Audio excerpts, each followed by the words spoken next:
to attach those axles to our currently levitating Excursion, we went with Carli Suspension in California. You got Wayne to do it? Yeah. Do something? Wayne drilled a hole. How does that? Oh, that's right. I got it. Oh, yep. That's right. 2 engineers. It takes 2 engineers to show this.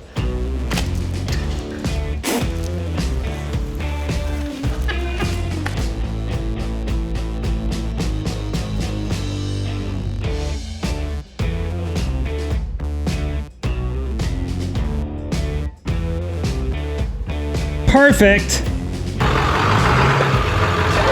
There it is. Did you break it?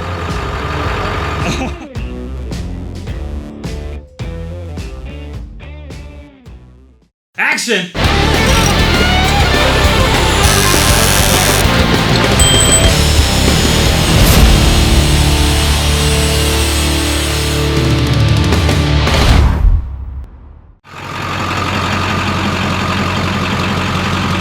It's time for an altitude adjustment and some new shoes. Sounds like we're frying eggs in here. Do these people not respect the set? We've already added a lot of go to the Towverlander with, you know, 500-ish metric horsepower. It still rides like a D5 dozer and handles like a Talladega porta potty. So we're gonna take care of that, make it a little more overlandier with new suspension, new running gear, brakes, wheels, tires, and an air freshener. I'm out of beer, so let's take the truck apart. Tire rips off.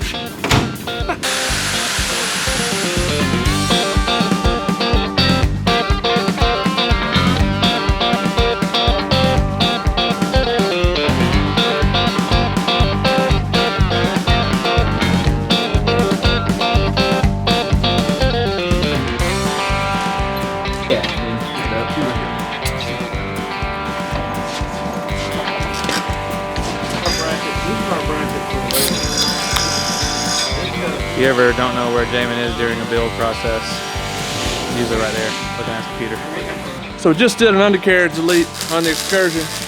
We're getting it cleaned up and getting ready for our new suspension. And big shout out to Traxion for sending us these new wide body creepers. I've named it J-Lo.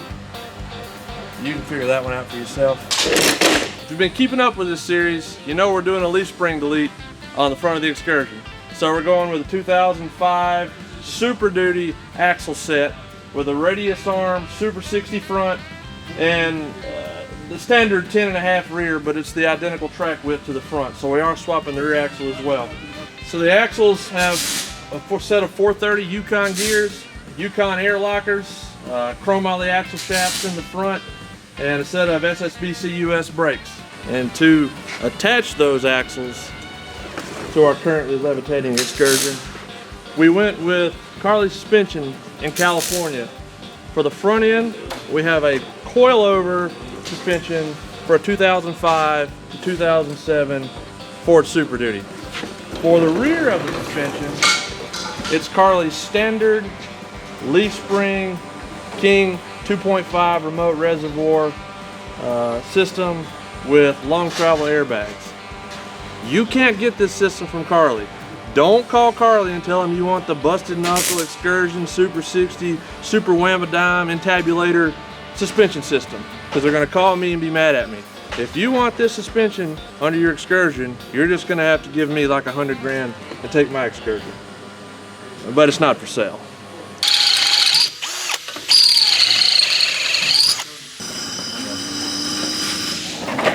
First step in converting this from leaf spring to coil, or coilover in this case, is putting these massive coilover brackets on here from Carli. And being that this wasn't designed for an Excursion, we had to do a lot of drilling and trimming in the frame to get this to match up. It takes a newer 2005 to 2007 track bar bracket. This is a Ford bracket. As far as I know, that's the only place to get it. And now I have to figure out how to make this thing part of the truck. It's probably going to involve a drill. We could just weld it on there. Just weld her up. Fixing to weld these rear upper shock mounts. They've got a neat little keyway that they kind of key on the old factory holes, and they come stamped D and P with an arrow pointing forward, so they kind of make it easy, but you got to weld right next to the fuel tank. Luckily it's diesel and not gasoline, so just tacking it up. Gonna put a little blanket up in there and get a burn in. Second one looks better. Yeah? Yeah. Not good, but better than the first. Is it on fire? All right, rear upper shock mounts are in.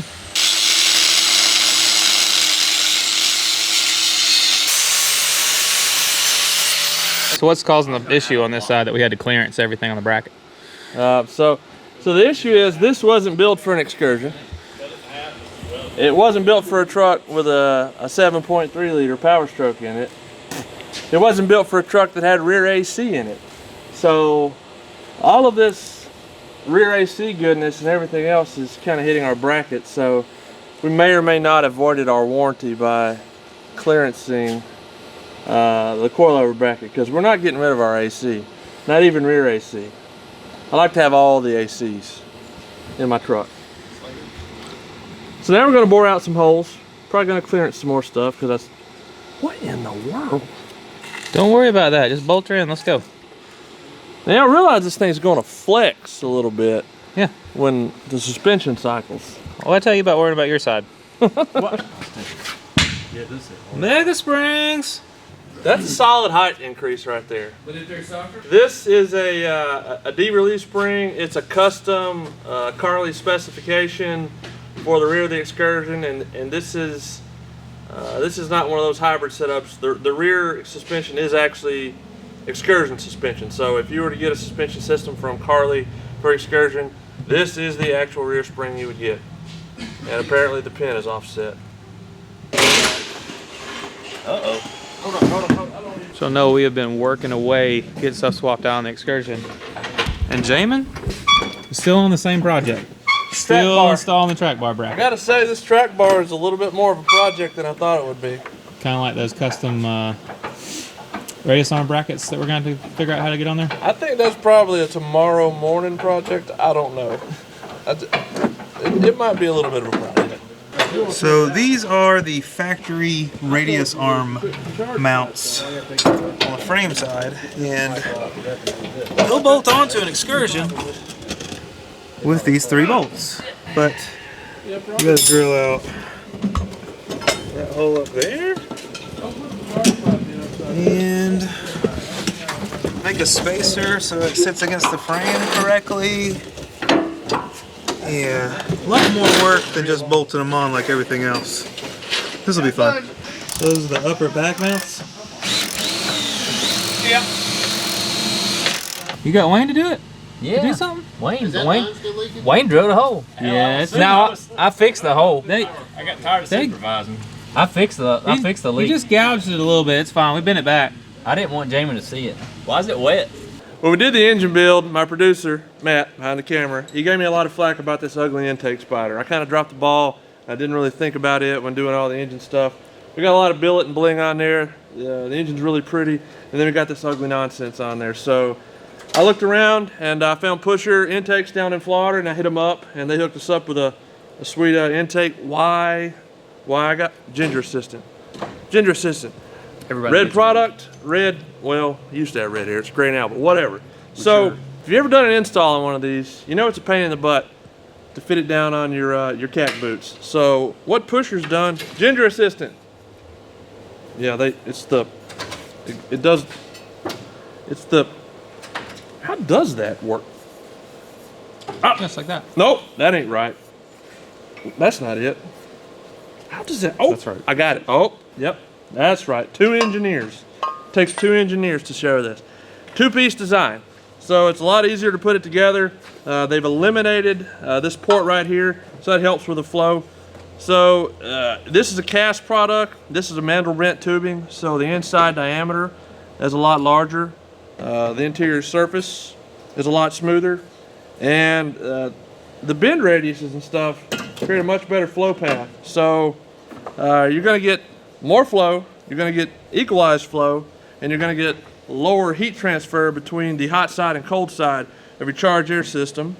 You've also got plenty of 1/8 inch MPT ports for water meth injection that the producer says we can't put on this rig. And yeah, meth, not that kind of meth, as well as your other ports. So pretty pumped about this. It's going to really pretty the engine up and hopefully give us a little more horsepower and make all you Gale Banks groupies happy with all the extra air density we're adding to the engine. We need to get the factory radius arm brackets modified and put on the frame. Get our radius arm drop brackets, radius arms, front axle, track bar, rear axle's got to be installed, rear shocks, front coilovers, intercooler. We didn't talk about the intercooler yet. Header panel, headlights, both bumpers, all the steering stuff. That's basically it. We got all day, so we'll be fine. Yeah, I'm sure we'll be completely done, have no hiccups throughout the day. It'll go smoothly, and we might even be done early. Just go home to our families. Yeah, no.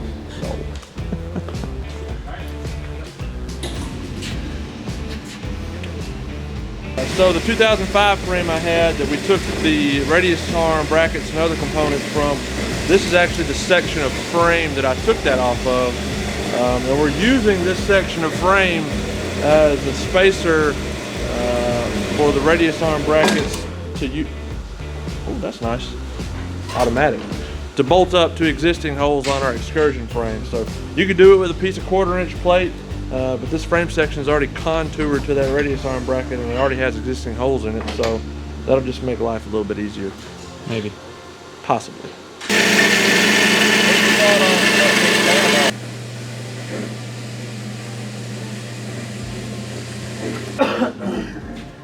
Should I take my paint pen? You saw the previous videos. We installed a Mishimoto radiator, transmission cooler, and degas bottle. When Michi saw the video and they saw us put this janky old intercooler back in the truck, we cleaned it, but it's still ugly and really not very efficient. So they sent us a new intercooler for the truck. So let's get it installed.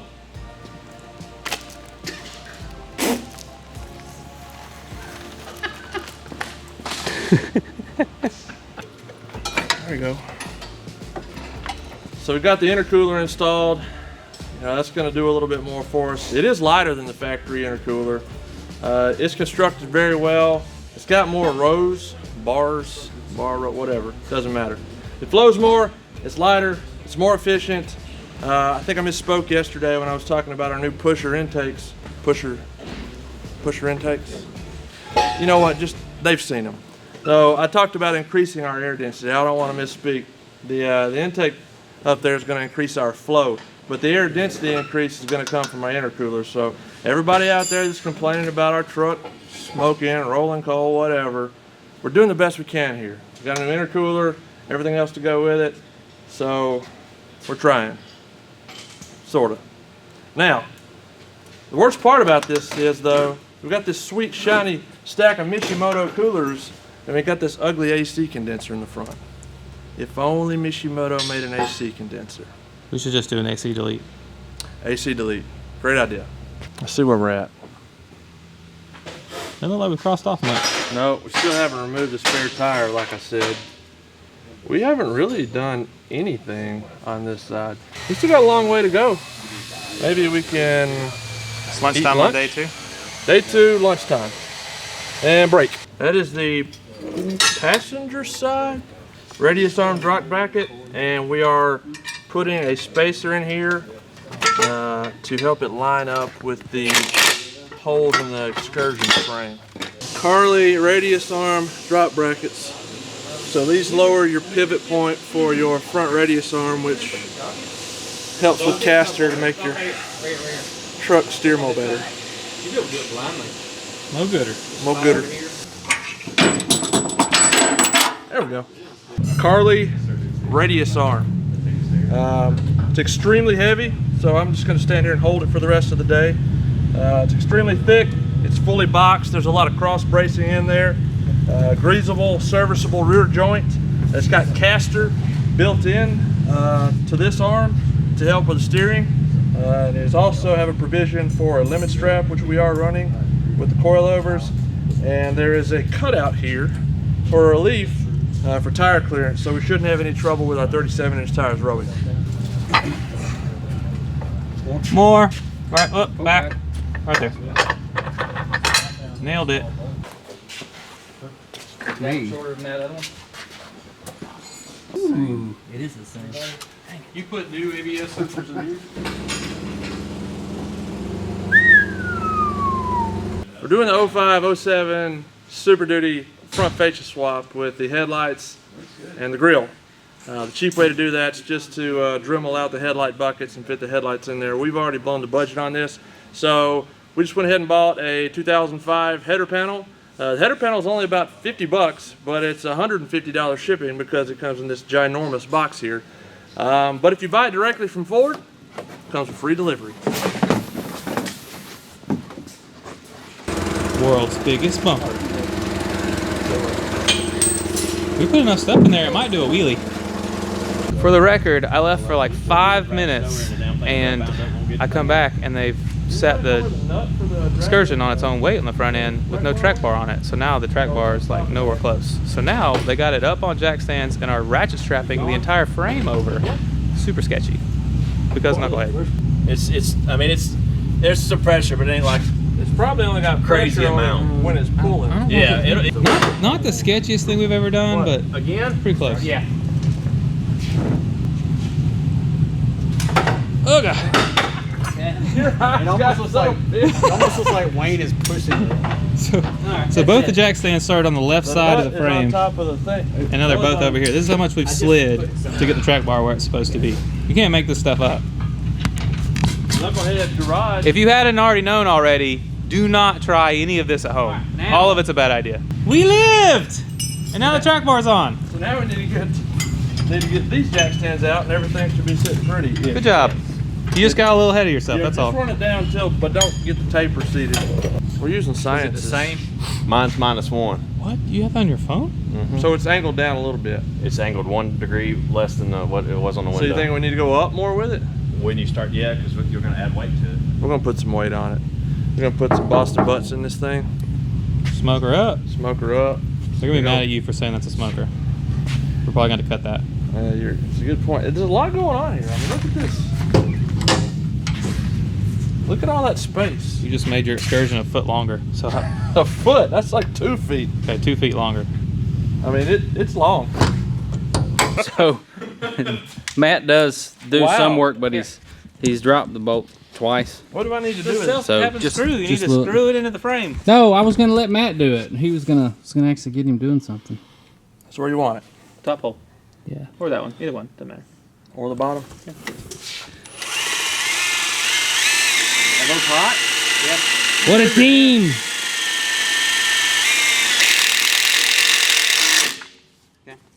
Now's the top. I think I want to put the tires on there. I have to put the tires on there to get an idea for to push it out. I mean, it looks like we did something. Yeah. It could be on its own. It could be sitting on its own weight. We just got more stuff to do. Yeah. Yeah. It'll, So you take your little 7.3 headlight cover guard thing, whatever these are, and you just, that's all you need.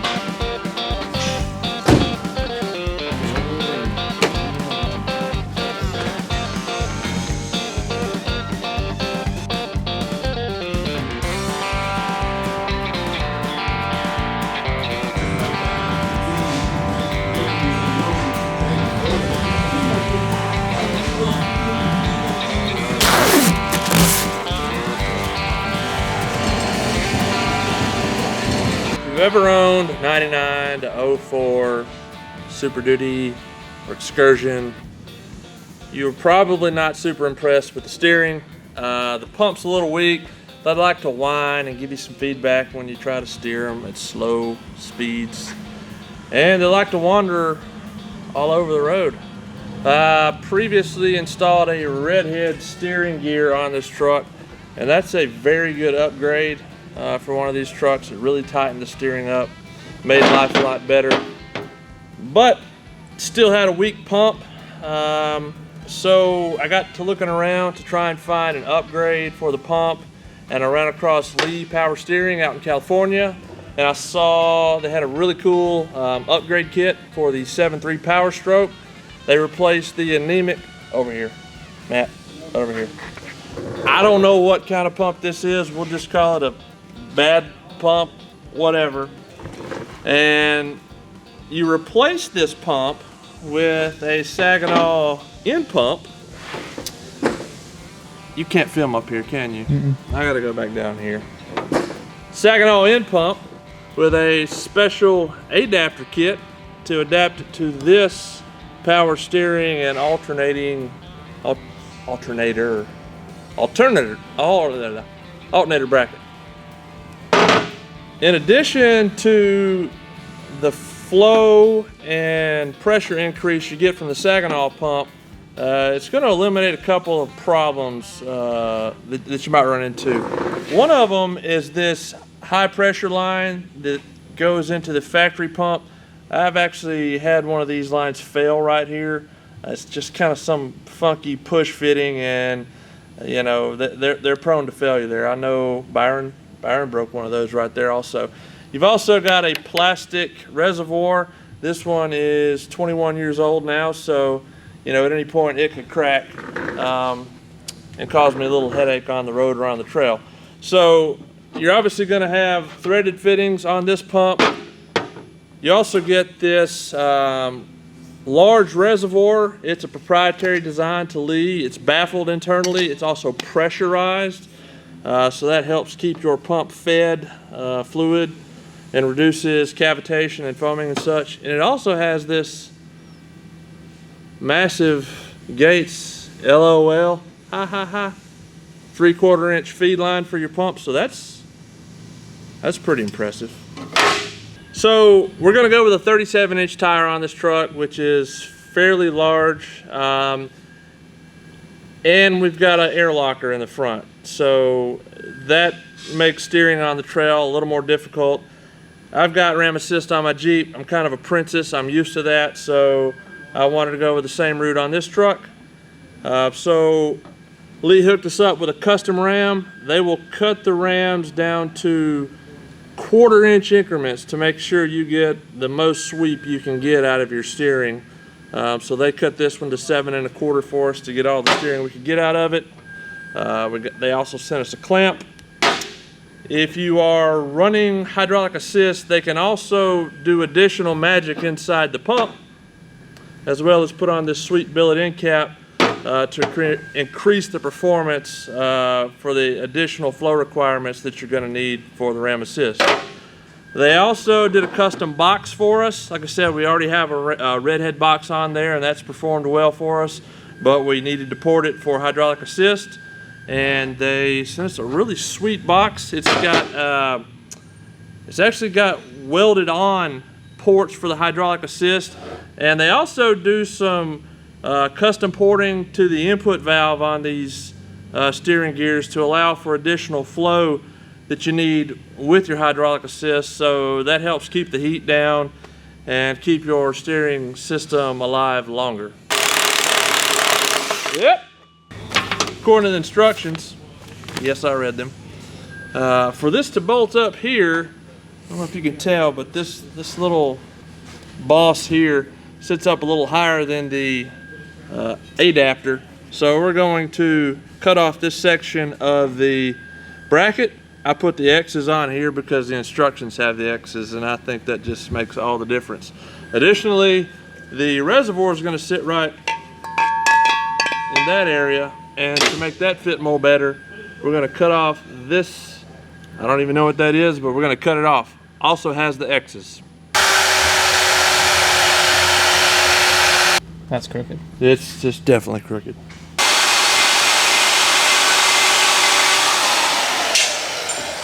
Nailed it. Let's go home.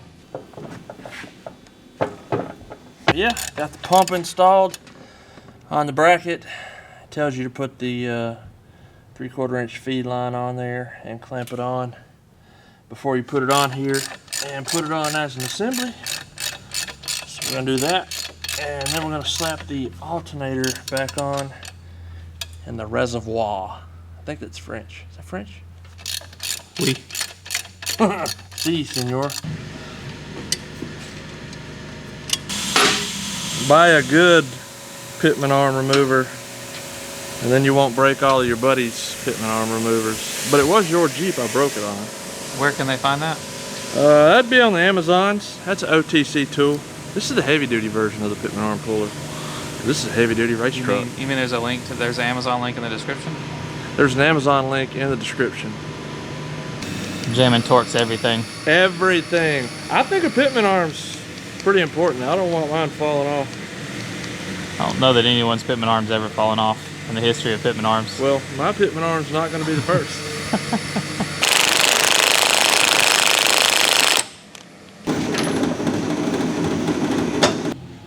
225 is a lot.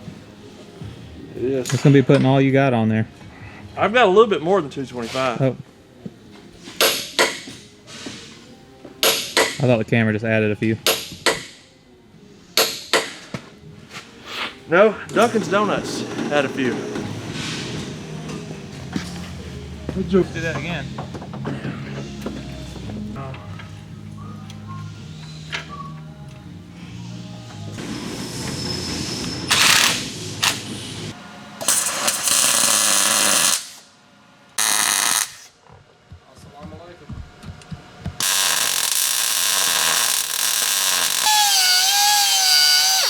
We've got most of the steering system installed.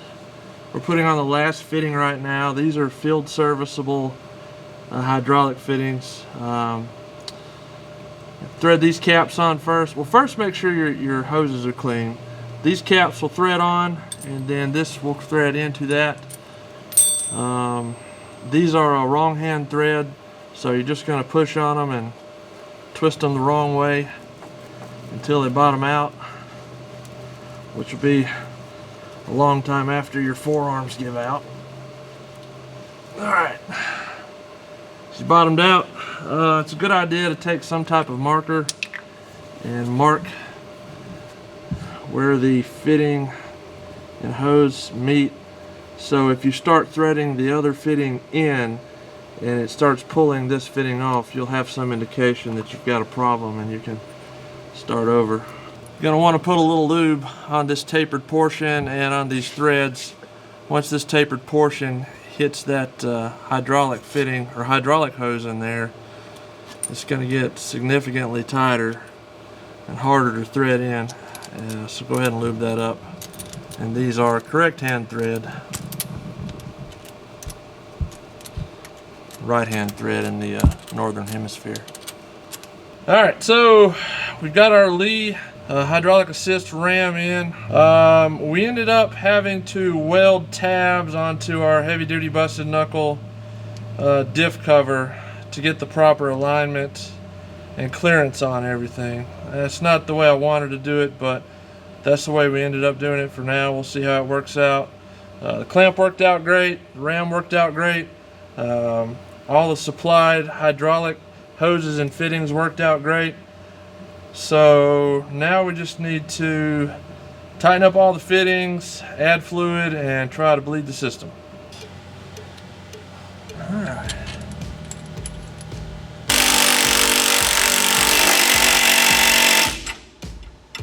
With the new suspension under the Excursion, the rear drive shaft just wasn't going to be long enough, and I wasn't confident in the strength of the front drive shaft.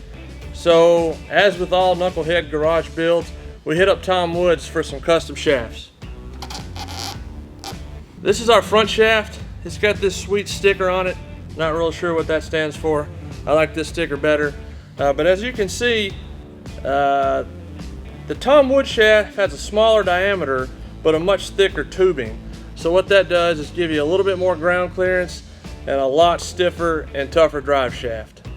The drive shafts also come with their new universal joints and a gold seal warranty. So if you break a universal joint, not only will they warranty the universal joint, but they'll also warranty any damage that occurs to your drive shaft as a result of that failure.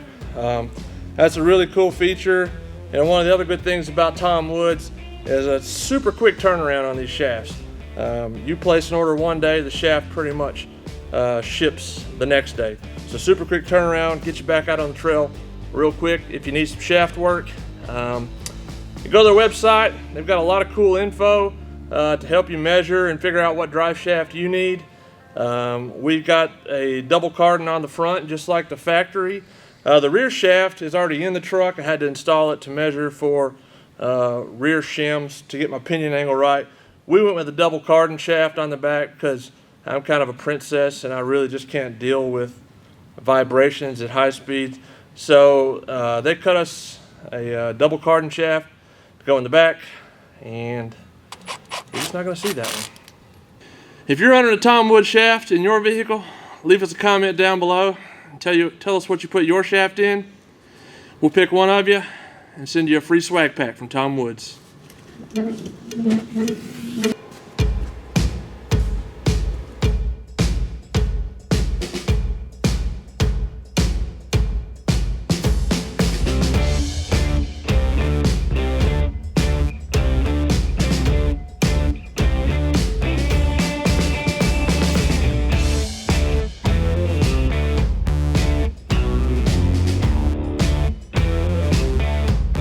Now everybody can see why your builds take so long.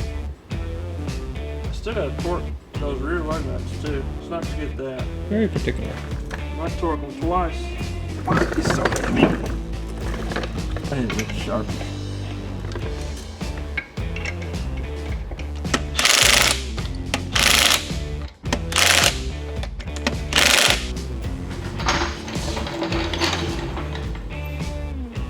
Perfect. What's this on here? Oh, Matt welded the lower shock mount. They'll probably break. Leaf spring bolts inside. Lug nuts, tires, woods. We'll check that after the test drive. So we're pretty much done, aren't we? Sure. Only one way to find out. Take it to lunch. Yeah. You buying? Steak. We buying steak. I'm buying steak. Let's do it.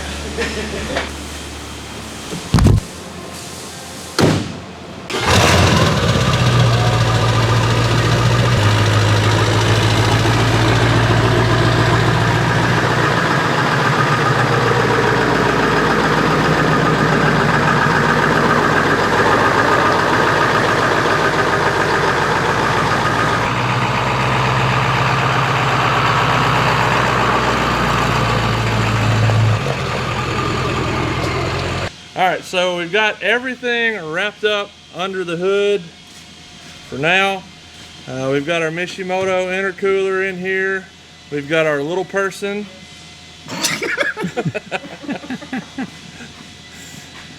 We've got our Mishimoto intercooler in here. That'll help keep our intake temperatures and EGTs down. We've also got our intake from Pusher in. They did a great job of getting it powder coated to match the rest of our red anodized aluminum. Everything went together great, looks great. They also gave us some swag to give away, so for all you ladies out there, or guys whose lady you like t-shirts, we got a couple ladies tees, so just leave us a comment and tell us what you're driving. We'll pick some persons. We'll send some t-shirts to you. And also the Lee power steering system. We've got the Saginaw conversion pump in, the big reservoir filter, and the ported steering gear from Lee in. Truck drives great. You can steer it with one finger, and the brakes are also a lot better too from the additional pressure and capacity from the pump, as well as the large SSBC USA brakes we have on board. We hit up Buckstop for bumpers. This is their Outback Series bumper. One of the things I really like about this is it does have vents here to allow cooling through for your transcooler and such. They can configure the lights several different ways. One of the big selling points for this bumper is the main body is actually made out of aluminum versus steel. It still has steel uprights and steel mounting locations, but the aluminum drops it, I think, 90 pounds. So the bumper itself is actually really light. We mocked it up without the winch in there. 2 guys put it on, no problem. But once we put the winch in there, that was no longer an option. We called up Warren for, I said it again, Warren. We called up Warren, W-A-R-N, for a winch. Biggest SUV ever made, and he's the biggest off-road winch ever made. Maybe. So we got the Warren 16.5 TIS. It's got a synthetic rope. What's the TI stand for, Matt? Thermo... It doesn't matter. It's knucklehead proof. That's the main thing here. Gets hot, turns off. TI, knucklehead proof. Simple as that. It's huge though. Shouldn't have any trouble pulling this monster out of the, well, not mud. We don't get in mud. Just too smart for that. We hit up KC for some lights. I've got a Pro 6 here that's a driving beam. So I plan to wire that in with the high beams. We've also got a G4 amber fog light here. Plan to wire that in with our low beams. So those are both street legal lights that we can run all the time. And that's why I didn't go crazy with the headlights. These are just factory Ford headlights that I got from Riff Raff because these lights will supplement those very well. We also hit up Buckstop for our rear bumper. This is their dual tire swing bumper for the Excursion. Also fits the Super Duty pickups. It's an all steel construction. Again, dual tire swings, big honking levers to grab hold up, slam latches, tire locks open, doesn't hit the body, allows plenty of room for barn doors to swing open.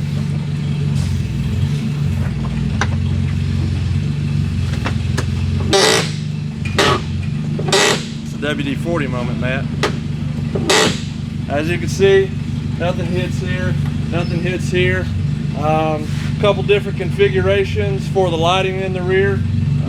We spec'd ours for a couple of C-Series KC lights with a flood beam to hook in with our reverse lights. Fits a 37-inch tire very well. One of the cool features about this, it doesn't work on an Excursion because the gate has to open, but you can actually take this box that's from Buckstop and turn it around. So when you open the swing, the door will actually open this way. So if you wanted to have your tailgate down and your door swung open for access to cooking utensils, cold beverages, whatever, you know, that would be cool, but again, it doesn't work with the Excursion.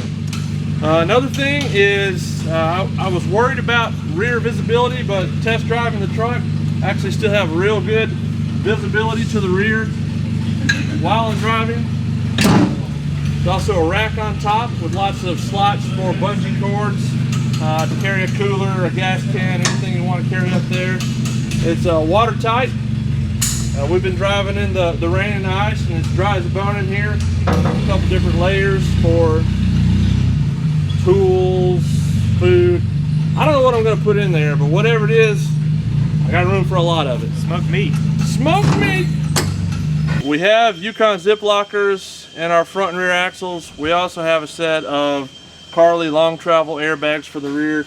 Currently the lockers are Bluetooth and the bags are not installed because we don't have our onboard air installed. We hit up Viair for onboard air, and they sent us one of their 2-on-2 onboard air kits. It's 2 compressors on a 2-gallon tank. We're going to mount it where our old spare tire was going to go. We've already got it mocked up preliminarily. We're just running out of time this weekend, so we'll have to finish that install at a later date.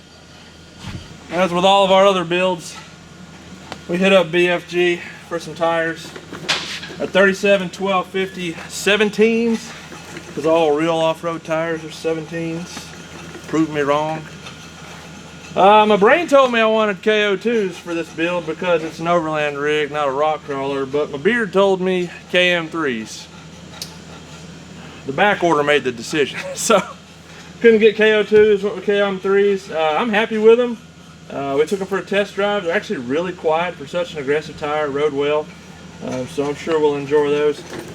Trail Ready Beadlocks hooked us up with some really sweet beadlocks. They gave us a custom powder coat, graphite color and black ring. Gave us custom back spacing to make sure we got the proper stance without any rubbing in the front. Cool thing, they have these rapid air down valves, so it's actually like 2 valve stems. This one over here is really just for letting the air down super quickly, so that'll help us air down for the trail super fast. Another thing that's kind of unique, maybe it's not unique to Trail Ready, I don't know, I haven't bought a lot of beadlocks, but same wheel for a stem lock or a true beadlock. You just change the ring out and you can go from a true beadlock to a simulated beadlock if that's what you want to do.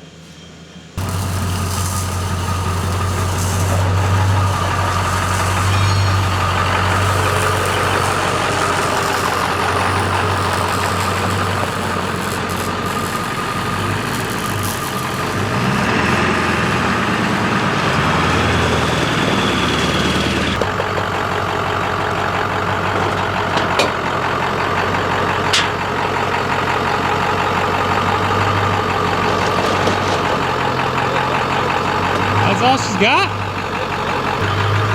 Probably back up and just give it a little bump. It'll go further.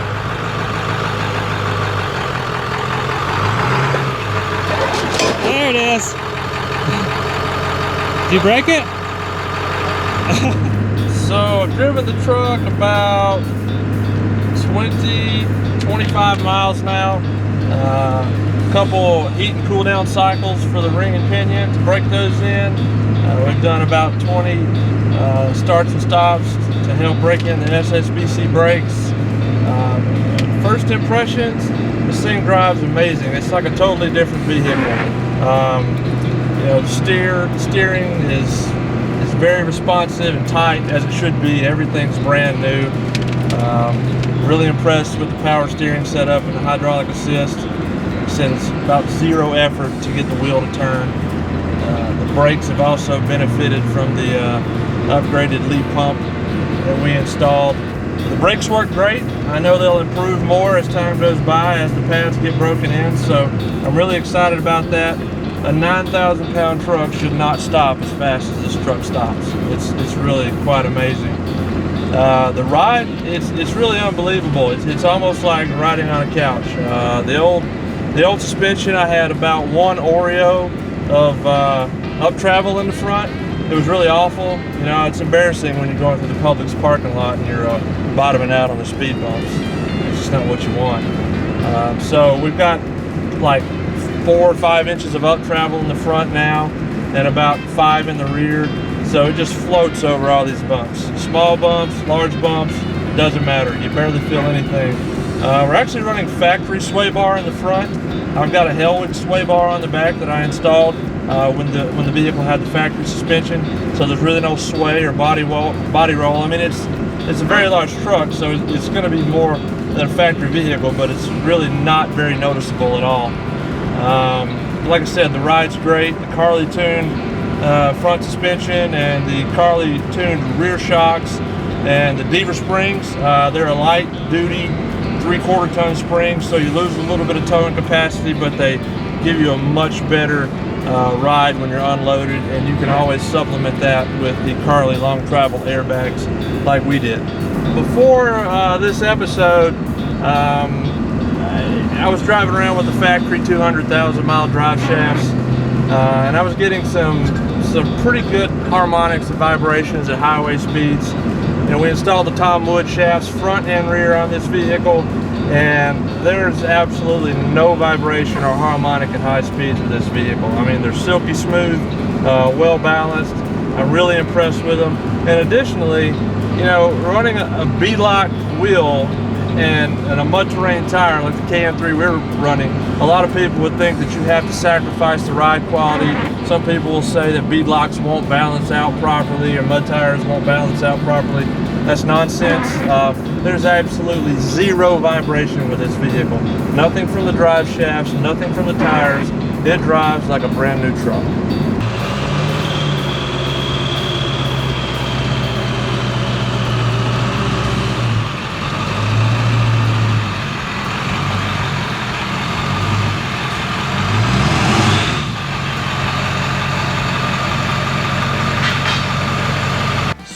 that's it for this episode. I ran out of time, and I gotta go have back surgery. So I'm gonna finish up plumbing the compressor, the airbags, wiring up the lights, and a few other things once I get home. On the next episode, we're gonna put the Overlander in Towverlander. Probably gonna do a roof rack, some rock sliders, some rear storage, one of those super cool cooler fridge thingies. Maybe some more lights, overlandy stuff. So I'm gonna go home.